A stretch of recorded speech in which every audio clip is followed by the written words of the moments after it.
Pitasin na natin ang mga Brazilian cherry. Ayan, kasi nauuna ng mga ibon. Ito siya. Ayan. Pag hindi pa hinog, ayan, green muna. Tapos, susunod magye-yellow na. Ayan na, magye-yellow. Tapos, mag-orange na. Ayun, orange na. Pag hinog na siya, magiging red na. Ayun.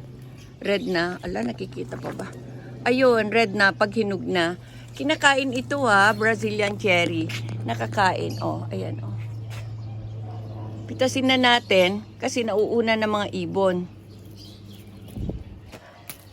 Parang totoong cherry din na pag pinipitas itong mga ito, kasama yung tangkay. Ayan oh.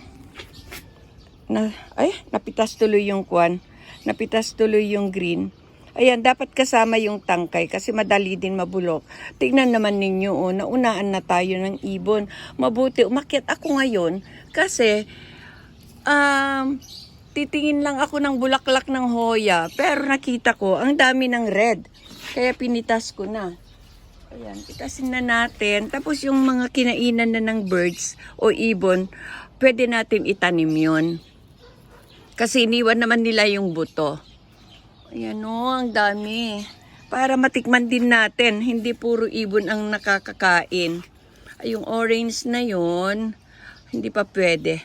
Bukas pa yon. Kung ipagtira tayo ng ibon, okay lang naman.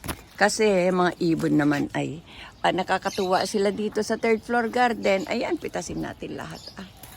Ayan. Tapos, ayan kasi. Nandito kasi yan sa third floor garden ko. Ayan, nakapaso lang. Kaya konti lang kung magbunga. Pero pag nakalupa ito, mas malaking puno konti at mas marami syempre bunga. Pero ayaw ko kasing ilagay sa lupa kasi nga wala nga akong maluwag na garden. Ayan, kaya ito. Maraming salamat sa panunood. Ayan, sana nagustuhan ninyo.